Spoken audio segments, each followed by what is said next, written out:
Okay, cool. So please, if you haven't muted already yourself, do so. Otherwise, I'll be server muting you, or everyone basically, except for Kieran, obviously, Porta, and Devinder.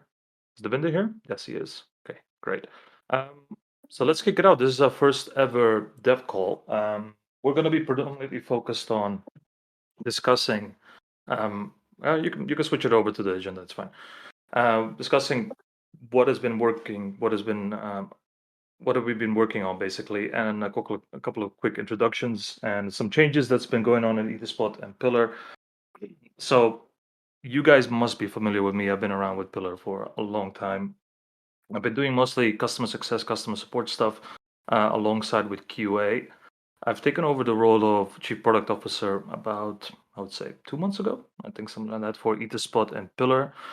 But coming from this direction gives me quite a good angle on like what is wrong with our user experience, what is wrong with our performance, and how I intend to fix it in the next couple of months, and hopefully have a much better experience for our users, and that will drive adoption as well. Joining me is as well Partha, who has progressed to our CTO position, which is a Chief Technical Officer. You stopped. Okay. No, it's fine. I just focused the other screen. It's good now. Okay, good. Yeah, our CTO, Partha, who has also been around for a while, who is kind of my go-to guy regarding technical things, and also setting up the infrastructure. Kieran, you know already from being the head of mobile engineering, who's been predominantly focused on the wallet, but has now shifted direction to the SDK as well, Etherspot SDK. A lot of the copy that you've seen on the website and the documentation has been written by him. So we have a lot of expertise going around here. So yeah, just welcome everybody and let's get to it. Now that the introductions are done, I want to introduce Devinder as well, who has joined us. Well, I can't remember when you joined us, a couple of months ago, I think. Who is our Scrum Master. Sorry, go ahead. No, go ahead, sir. Sorry. Yeah, go ahead, Devinder. Maybe you can do a quick introduction. Right. Thanks, Eldon. Yes, so I've been with Pillar since April now, for about 4 months, 5 months now, I guess. And it's been very exciting so far. I've been project manager earlier and managing large teams. But this is my first Web3 experience, and it's really, really wonderful to be here, managing the Pillar tech team. And we have a team of about 12 devs from front end, back end, and DevOps. Um, and we've been managing the whole process of development of SDKs and the dashboard for Pillar in Scrum framework in the Agile methodology. So let's get right into it. Maybe you can do the next step. Explain to us what Scrum is and where the philosophy came from. Yeah, sure. Okay, so if you see the earlier project management tools, they used to have waterfall technologies where you used to plan, take a while, spend a lot of time on documentation, build, and then review it and then implement it. And by the time you reach production, you suddenly find that, oh, there's something wrong with the code. And then you have to go back all over again to the first step of going back to the planning and reviewing your processes. This works fine in a government organization, but surely not for a tech environment where you want to adapt, change things fast, where the environment changes fast, and you really want to iterate and get the things out on a much faster pace. So that's how the Scrum Agile technologies methodology came into being. It ensures that the teams are very lean, they're fast, and they are adaptive. So they are able to pivot very, very quickly to the changes of the environment. They are able to adapt new technologies or to maybe roll out features in a week's time. Whereas in the waterfall methodology, it used to take months and maybe years at times. So that's what we have been doing. So the Scrum basically is a framework for managing the project. It's very, very lightweight and adaptive. It uses an incremental dev approach wherein we have sprints which are usually in our set it's like 2 weeks, and we aim to get an incremental product out at the end of each sprint. So in our set we have sprints for 2 weeks, and we measure the velocity, which is nothing but the measure of the work the team can accomplish in one sprint. So we have 12 devs. We usually have seen that each dev can do about 6 to 7 story points. So each cycle, each dev is given about, let's say, some tasks which are given are then subdivided into story points. So we do that over a period of 3 to 4 weeks, and that's how we start to measure the velocity of the sprint. As you can see on the screen, I've given a average of the last 4 cycles that we've been doing. So our team has been doing about 67 to 75 story points in one cycle, and that has been very, very healthy. And we aim to achieve a minimum value product at the end of the cycle, which is an incremental product towards it. Devinder, just a quick question here. What could you tell us what the industry standard is regarding these cycles? Because is everybody hitting 100%, or is it average 60? What are we talking about here? So in the industry, the cycle itself varies from 1 week to 4 weeks, right? And the teams are usually about 8 to 10 members, devs from front end, back end, or DevOps, and we usually hit. So the way we adopt here is that they only take so many story points which they think that they can put. In our thing, we add a little bit extra just in case if we hit a roadblock. In that case, the developers are quickly able to move on to the next ticket. So industry standard is about 95, 96% usually. We hit it about 80, 85%. But that's because a lot of changes happening, a lot of crazy shit going around, with the bugs and fixes. So we have to be very, very adaptive. Right. So I'm seeing a little bit of dip in C9. I assume that's because of the summer holidays. Yeah. So we had a couple of new joinees. So it takes smart contract developers are hard to find. So it takes a lot of time for them to train. So yes, in the middle 2 weeks, we had to in the middle 2 sprints, we had a little bit of dip. You have to do a lot of hand holding, and the knowledge transfer takes place, but then you come back slowly again to the normal cycle. So you're coming from an industry that is not decentralization, not Web3 at all, right? And I assuming you're taking the averages of those and applying it in a decentralized industry like it Yes, is our. I would it is. assume that for people doing decentralization on any Web3, it's quite difficult to hit high velocity. But what is your Yeah. experience so far? No, so far I think it's really good. We are able to. I mean, the way the technology works here, I've seen Web3 and the decentralized size is that the people have so much of experience, but the new joinees which are there, it's hard for them to get the hit the ground running. So it takes a bit of time. So that's why it kind of dips a bit in between. So that's why it is the way it is. Right.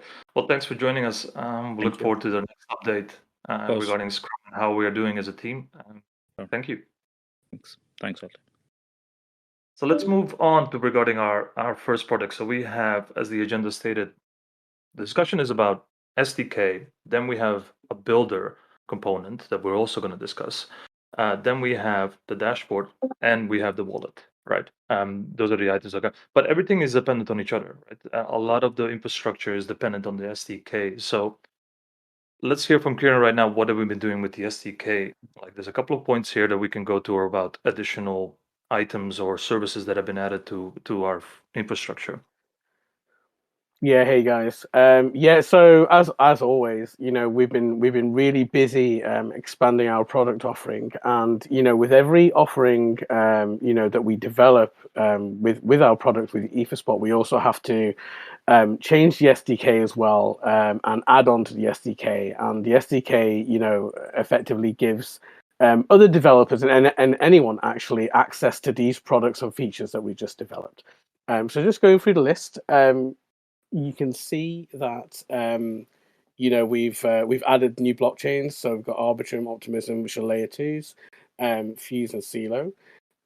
So this allows anyone to start utilizing these chains straight away, and with all the technicalities has been handled by us. So this is a really low risk way, to start getting on board and using these blockchains if you want to use them. We've got two new integrations, which are Layer 0 and Stargate, and then we've got Bounty and Immunify for all aggregation for Connects Amarok, and that is their I believe their inter-chain messaging platform as well. And then we've got two new microservices, of which the SDK will expose this data soon. Cross-chain rates, and it's just our rate service, and this allows anyone to fetch rates for any assets on any chain. And this is a big one in finance, because this is like essential data that's needed. And there are several people, several service providers in this space that offer the same product, which is rates for assets across various chains.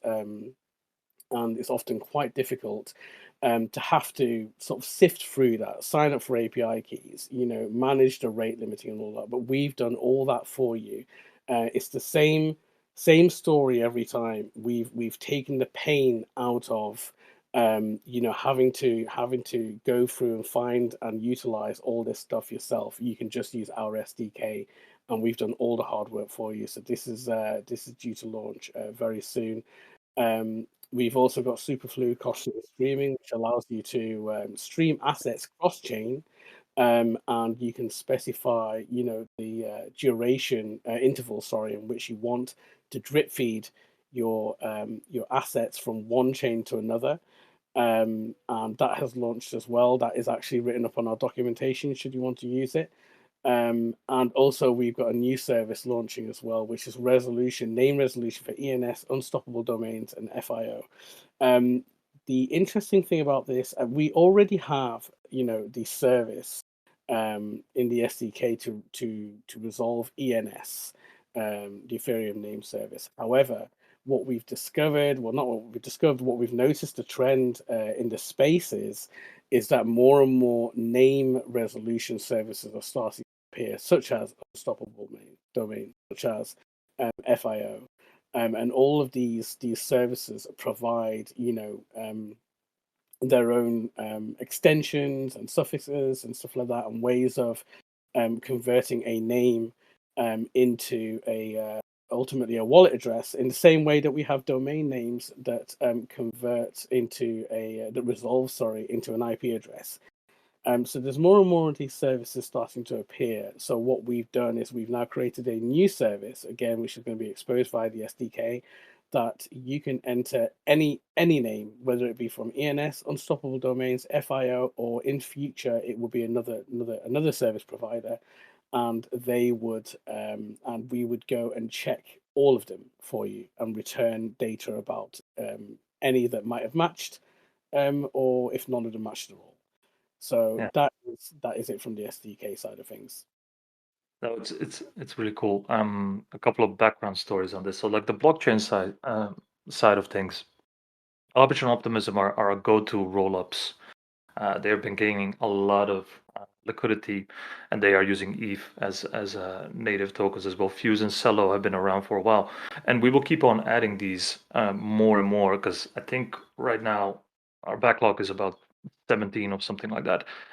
So there will be more and more blockchain support that's coming through the SDK, so people can use it.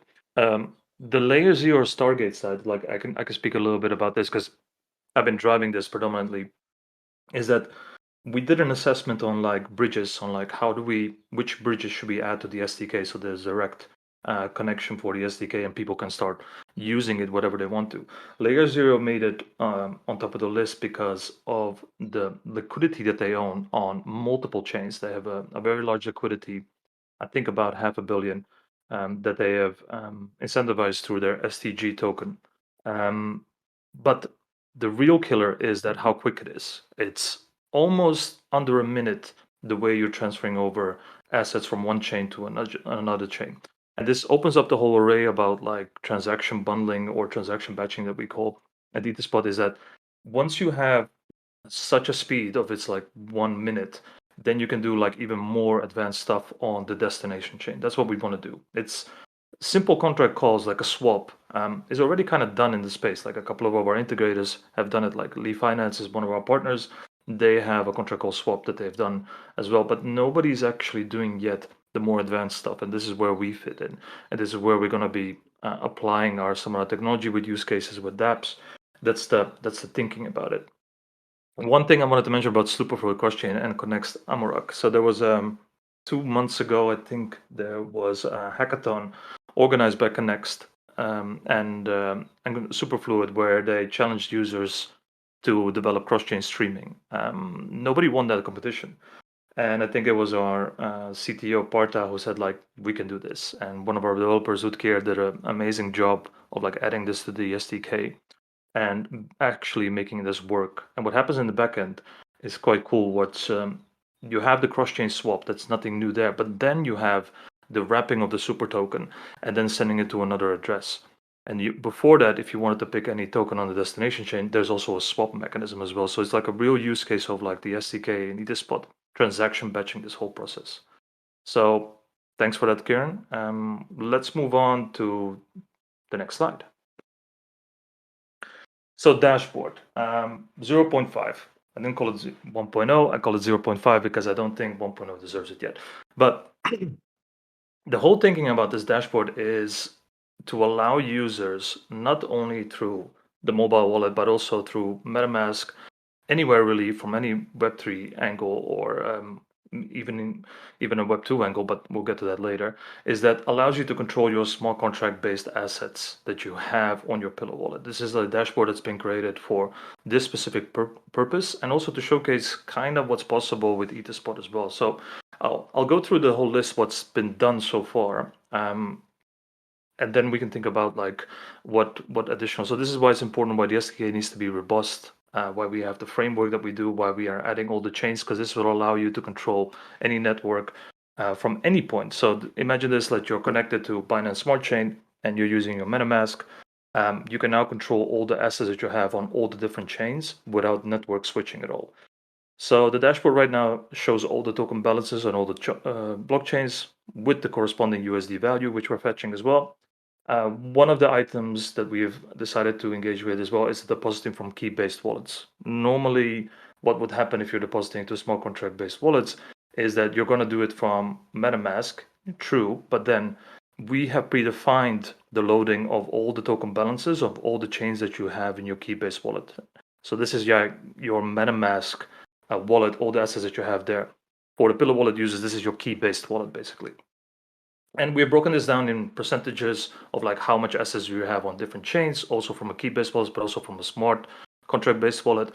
You can easily withdraw to your key-based wallet or deposit from it, and you can send assets to any location that you want to do. And we've also added the token pricing, so any token should have a corresponding token price at particular day that you're logging in.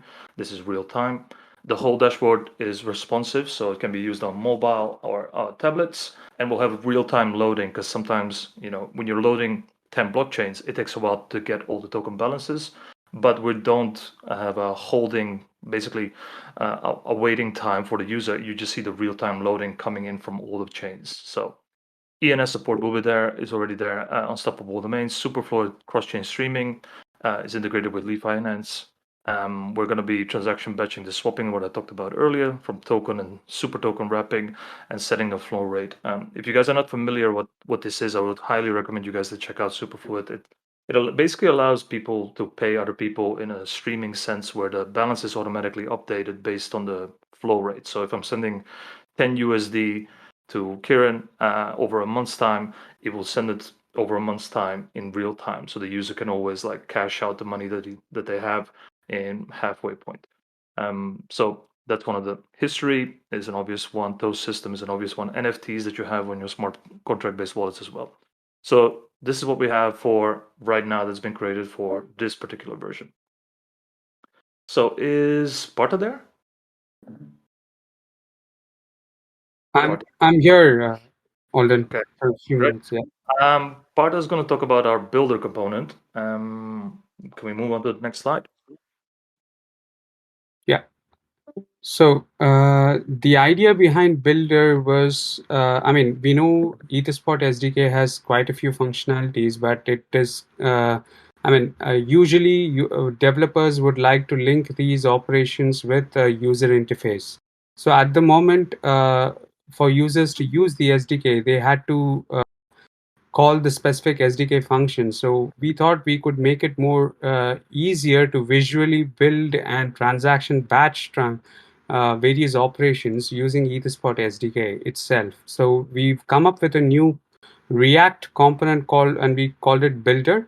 This is like a component which could be integrated into any app, and you automatically get Etherspot services plugged in. So it's more like it's a typical money Lego where you have different predefined configured operations like swap, bridge, send, transfer, and all these operations. And probably we'll be adding in future new like staking operations to different protocols. All of these can be what do you say? You could define your investment strategy directly using the component with just drag and drop, and then say continue or execute. It would batch all of these operations and execute it as a single transaction if they are on the same chain. And if you have a bridging operations, then there would be two separate signature requests, and you could achieve the same thing. I hope that's clear. No, that was great. I'm just to break it down for you guys. This is most of the decentralized apps are written in React, and this is a component that basically allows Etherspot functionality to be plugged in straight away with a few lines of code. It makes it so much easier for developers to just grab the code and start building with it. The batching process right now is between cross-chain assets, single chain swaps, and sending assets, but this will be expanded into different protocols, like Porta said, regarding the use case in a particular use case. So the way this would work is a dApp can come in, get the code that they need. They can configure it in which kind of way, like Web3 provider they can add to. So it could be Wallet Connect or whatever it may be that they are using, MetaMask, or it could be something else.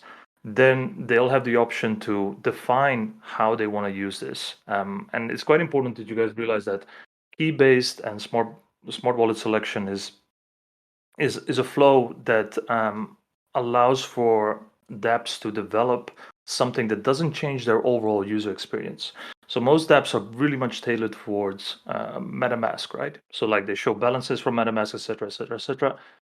We have a spectrum that we have decided to go with, which is that a user or a dApp can use this component and basically load up the balances of MetaMask, interact with the Etherspot SDK and smart contract-based wallets, but return the assets or the user experience back to the user on MetaMask. So this is the very much a limited scope. The problem with that is the user doesn't get the benefits. They have to restart again what they're using on MetaMask. So there's a spectrum here regarding convincing dApps and saying like, look, if you just applied the smart contract based wallets, you would have more benefits. So you guys can think of the experience that you have approving tokens, adding liquidity, buying two separate tokens, all those engagements that you have on a dApp. There's a lot of interactions going on. And if the user or the dApp decides to remain inside the smart contract-based world, they will have these benefits for the users as well. So yeah, this is one of the coolest things I think we're building, and I can't wait to show it to you guys and engage with you. So finally, our last bit, the pillar wallet, right? So my focus here has predominantly been about performance, some UI improvements, and analytics. So like we started to dig in, especially me and one of the guys from DevOps, Arjun, regarding improving performance. So we have managed to improve the performance, and you guys might have noticed, by 30% regarding how responsive it is. But we're not done yet. It needs to be quicker. The UI needs to be a bit more clearer. So these are all improvements that are coming, and it's mostly tailored around less steps. Get the people going what they want. Give them clarity on what's going on, and give them a value estimation as well. So this is really key for us, but we are very much dependent on our SDK. So the SDK needs to be robust, needs to be clean, and then everything regarding the wallet will improve entirely. So we have a plan for this to make sure that the performance is better, the user interface is better. We've added blockchain identifiers for tokens, for example. We have added ranking by USD of your portfolio. Optimism support has been added, cross-chain swaps, and USD values for Office. These are small UI improvements that's going to improve things. And I want to thank one of the users that was in our Discord. I think it was L. Williams, who gave great feedback on like how do we engage regarding key-based wallets and like centralized exchanges as well, which is all on our backlog to be fixed as well. But for now, this is what we're focusing on. Performance needs to be key here. As Kieran is still there. Do you want to add I'm anything here. to what you just said? Well, no, I think you covered everything, but I just wanted to add on top of what you said that we are really focusing, on our users here and our user experience. We want the Pillar wallet to be the best representation of such a fantastic platform that we've built, which is Etherspot. And in order for that to come across well, we have to build a really great app, and with really good performance to really show the power of Etherspot. So yeah, that's really what I wanted to add, and we're really focusing on the users here. Well, I think we'll come to the end of our update. Oh yeah, there's a POAP. A POAP secret word is update. So if you want to get the POAP, that's the update. Now, let's talk a bit about the industry. Kieran, what are your 3 news items that you've thought were interesting over the last 2 weeks or 3 weeks that have come up? Well, you can't really go anywhere these days. Well, you can, but without talking about the merge.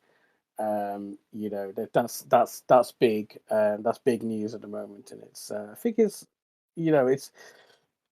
going to solve a lot of problems, given that what we've been through so far and the low transaction throughput of the current Ethereum network, and how big it grew, over the past couple of years as well. And I think for anyone that's been following, merge and the change, that there was a lot of problems internally, a lot of problems externally. What was going to happen, the amount of power consumption that was going on. I mean, it was not something that was ever going to be sustainable. So the fact that this is happening, we've got an estimated date as well. This is really important, just both for power consumption, energy consumption, and scalability as well. So I think this is quite a big thing. If we're going to onboard our next billion users, we're going to need to do something about the main chain, and this is why this is significant. But I think there was the Bellatrix update today for Yeah. the Beacon chain, so that's gone through. So the estimation is 2 weeks away. Energy consumption will be cut by 99.5%. We'll be moving to a proof of stake model.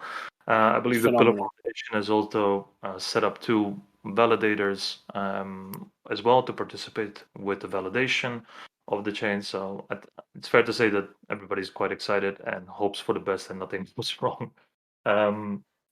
Yeah.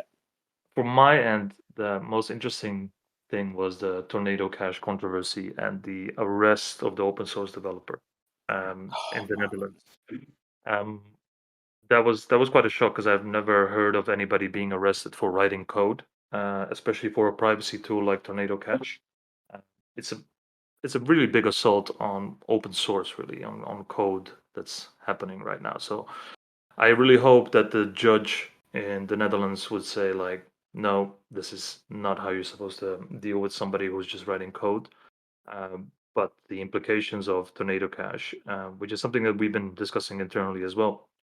Like, if this goes through and a lot of these centralized entities that have control over the DeFi ecosystem, and I'm thinking predominantly USDC that have basically blacklisted all the Tornado Cash users from processing or like operating their USDC, that is a step too far. Quite interestingly enough, the USD Tether or the Tether came out with a statement saying we are not going to block anyone unless explicitly instructed to do so, which I thought was very ballsy, shall we say, to stand up for the US government on that. And funnily enough, I think it was either today or yesterday, Binance has decided to effectively delist USDC. They're doing this to consolidate their own stable coin called BUSD. But I can see a lot of calls coming in from projects that are launching their own stablecoins, which is Curve is now considering launching their stablecoin. Aave has proposed launching another stablecoin. So I really thought that movement of like a fully decentralized stablecoin, which we kind of hope DAI would be, but the problem is with DAI is that I think 50% of their collateral is USDC, so that's a bit of a problem for them. So I really hope that we have a stablecoin that's not centrally basically controlled. Partha, what about you? Did you have any news snippets that you thought were interesting in the last couple of days or weeks? Partha, you still there? Maybe he's left. Devinder, how about you? I know you're new to the Web3 experience. Oh, for me, I think tracking Bitcoin on daily basis and see what's going on in that market, and people hoping like it'll crash every day. I mean, that's what we are looking out for. The market sentiments, and I'm in Canada here, so so how the US and Canada market tracks the Bitcoin, it's really exciting. So that's what we are looking at for. Well, are you not considering the fact that ETH has the momentum now? Basically, probably, hopefully, overtaking BTC in market cap in the next Exactly. year or two. Yeah, I guess that's what I was going to say, that that the merge it's getting talked about so much here, and that's what's going to that's what everybody is looking out for. How's that pans out? Cool. Well, guys, this is it. We'll talk soon again. Thank you, everybody, for joining in, and yeah, have a good week.